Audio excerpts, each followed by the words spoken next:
There was one more thing I wanted to get into. Oh, and it would figure as soon as I'm almost done, I finally get the makeup and stuff right. Go figure. But I'm too tired to start over. And plus, too, the little uhs and and scratching and wiggling. That will be interesting to my grandkids, I think, one day. Because I know I have little movements and gestures and stuff that are like my grandparents and like my parents, and I think that a lot of that. So I don't really clean up these videos very much unless I get started and it doesn't roll or something. I may stop, and go back and start over. But I don't do a lot of that. I'm not trying to do a lot of that because it's more important to really see how. I mean, I wish I could see Richard Wright moving, in the class of 21, 14 might want to know, or 22, 14 for that matter, will want to know, you know, how I actually moved or wiggled or whatever's going on. And um, what I wanted, the last thing though, is because I just heard my oven is preheated. It's time for dinner, and then I'm gonna get online for a while. I haven't checked my email or anything today. I'm terrible about that. I want to go on. I told myself I was going to go on Facebook every day, but I don't get a chance. I'm not a techno. I don't, but I'm definitely gonna have to check my email, do some things. I want to check the bank account, see what's going on. So I'm gonna do that after dinner. No way I can do that stuff on an empty stomach, and probably download some of this. So now that you know all my thrilling, how thrilling my life is, what I wanted to go into though, I made a note.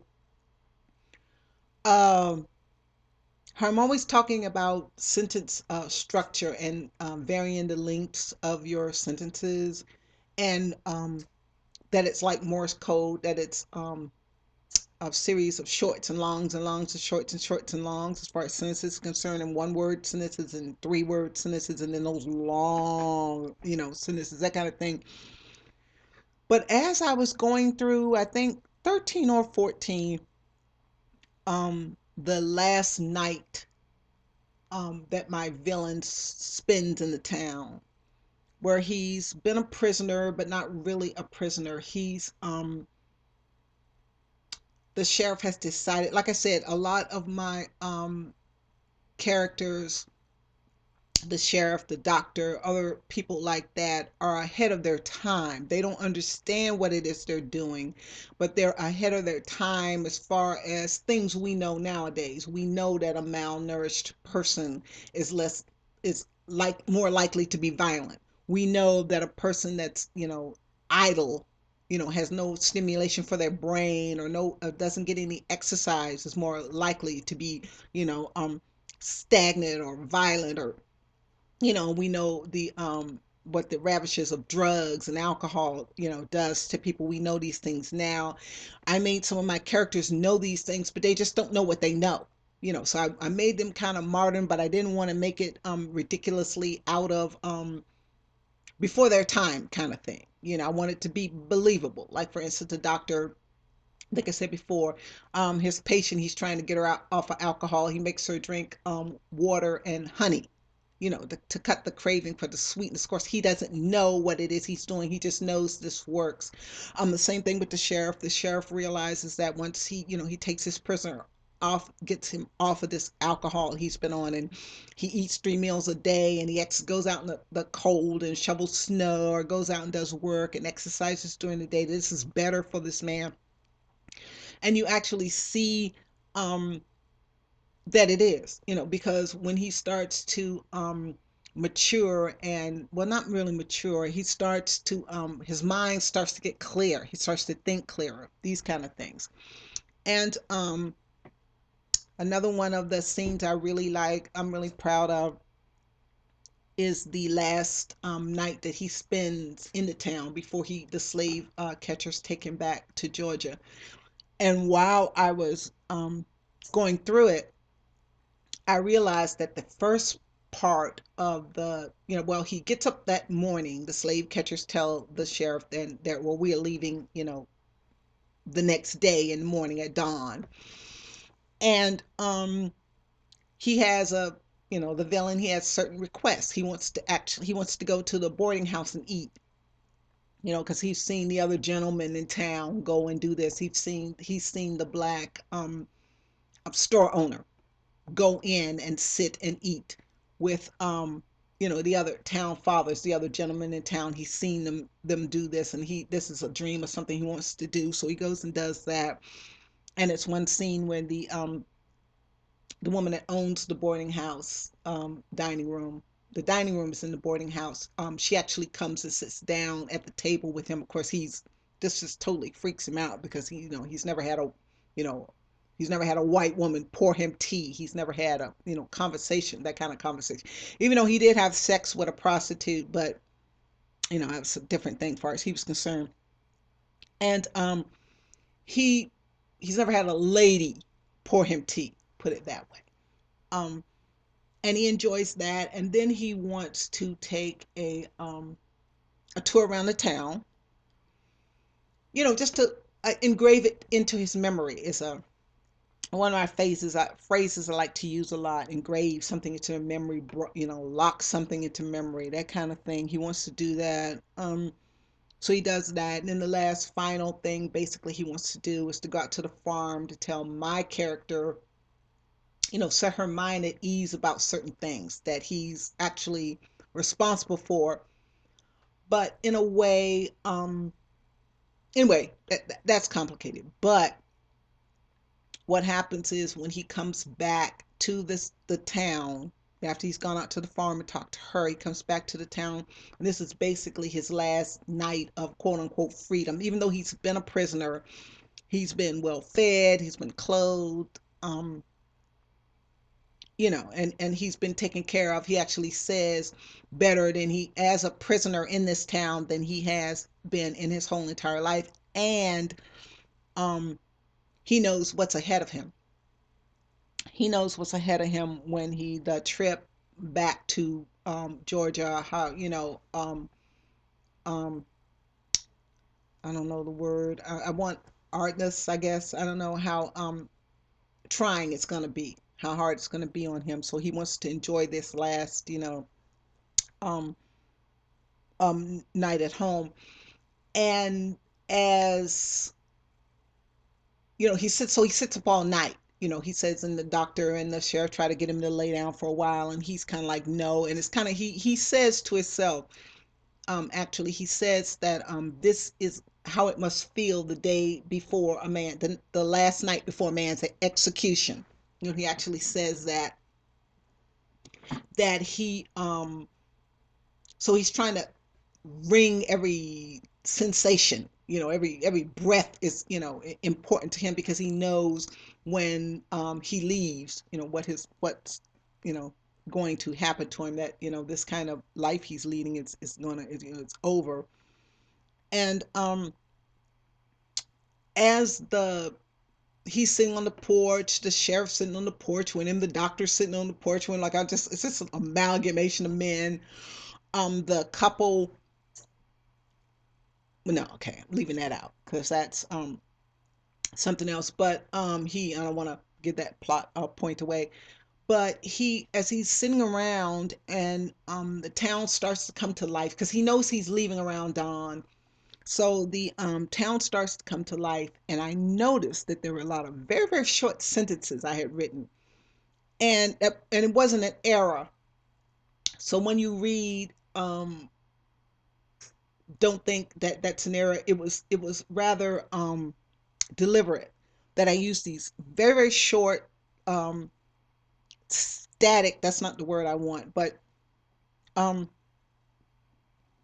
very, very short, to the point sentences, 4 word sentences, like in a row, as the town starts to wake up. I think I said something like the store owner, lights candlelight comes on in the store. The store owner comes out. The deputy goes on his last round. That kind of last rounds, that kind of thing. The store owner takes the shutters down. He starts to sweep his porch. The town starts to come alive. Someone starts to cook. Someone starts to these kind of things.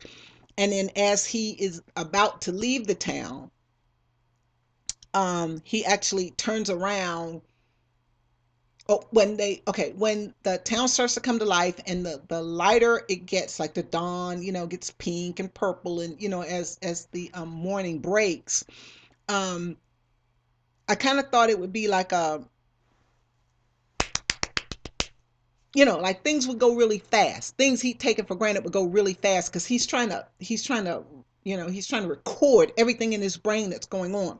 So I would think it would be fast in succession, just like quick, quick, quick, quick, quick things. And when he is about to leave, he takes like one more look around town, and this um, he sees the women of the town's women come out of the boarding house with the dirty laundry. They're going to, go in and, do the laundry that came from the boarding house. Um, the store owner's cat walks into the store to get another breakfast, to get another treat, these kind of things.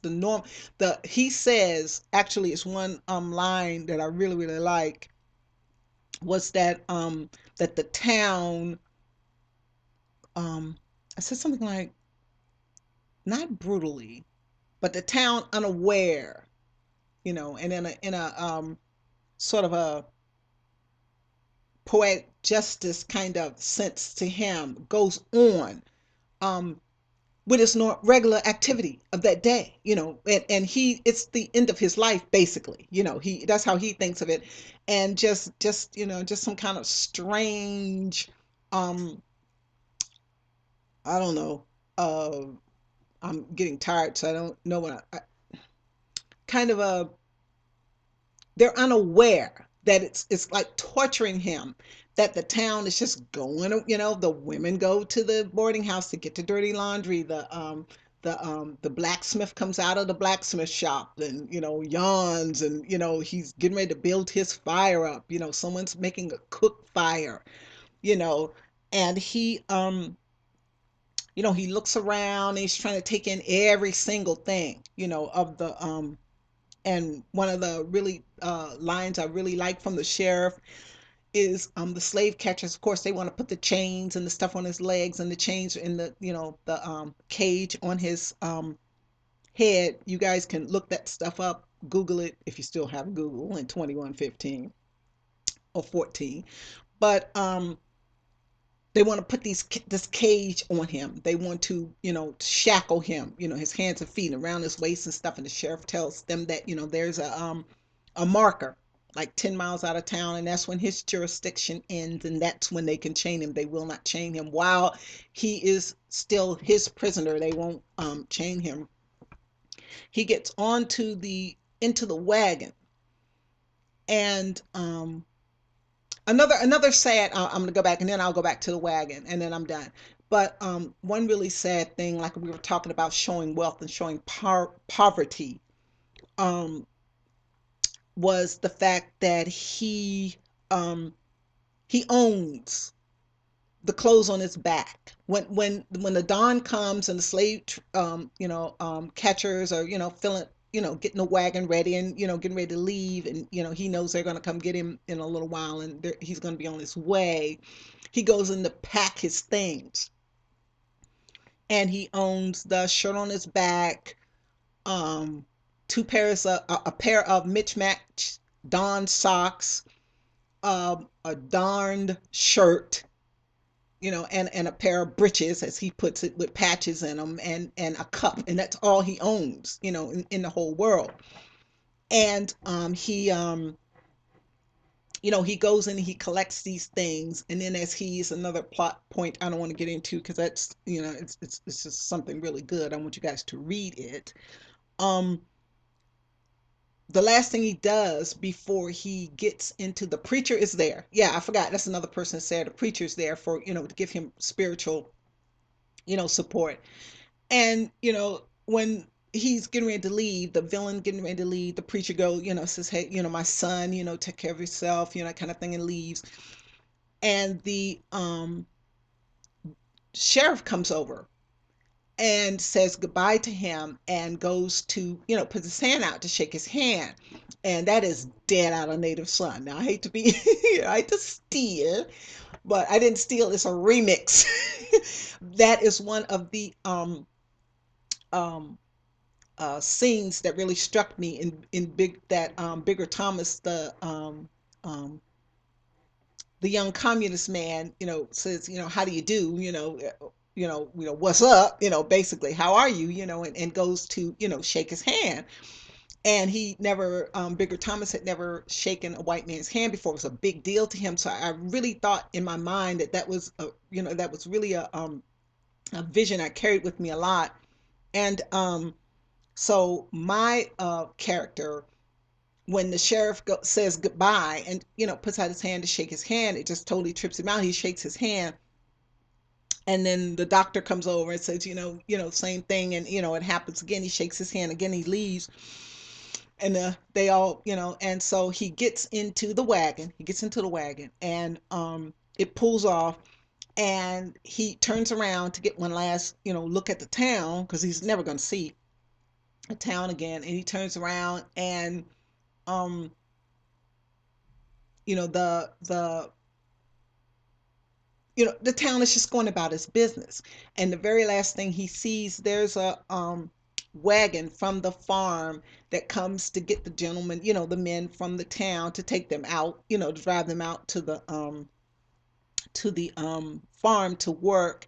And that's the very last thing he sees before the wagon actually leaves town, is the wagon um coming to pick the men up to take the men out, to work. And it was kind of a touching thing to me, that particular point of view, because we take so much for granted, the simple things we do every day, and how we get up and we feed the cat, and we get ready for work, and we pour our coffee in the same, I don't drink coffee, but in the same travel mug, and then we put it in the thing in the car, and then we get in the car, we go the same, we do these same things every day, and we don't realize how precious these things are until um they're taken away. Like, for instance, where I'm going to be living in Olympia, I will not have the magnificent view I have out this window. I will not have that view. And even though it'll be some parts of it I'm really going to like, being in that like little bohemian, you know um um neighborhood with the little shops, and there's a whole different feel to how the neighborhood is, little stores, little shops, really kind of cute, kind of, Olympia's a whole different city than this town I live in now. And but I'm going to miss the view. I'm going to miss looking out, my kitchen window at the mountains and the sunrise and the sunset every morning. I'm really going to miss that. My cat was laying in one of his in his sunbeam today, and I'm like, we're only gonna have a, like one big window, where we're gonna be at, and the kitchen, there's no kitchen window, and um we take so much for granted. We take so much for granted. I think that's one of the things people who go to jail, you know um take for granted, the little things, being able to go where you want to go, to be able to, walk up to a door and open it. Everything's locked up. So um, I think that's about it. And it is definitely time for dinner, and definitely time for this makeup to come off, because it is starting to really irritate me. Even the best makeup after a while just gets on your nerves. So this is it. I'm going to eat dinner. And then I am going to go down and try to post a little of this stuff. And then I am going to maybe get online, maybe look at a little bit of YouTube stuff. I don't know. But you guys take care, to my grandkids. and my son and my daughter-in-law and my Japanese peeps and my East Coast folks and my Facebook family and my West Coast family, and everybody take care, and I will, I'll be back.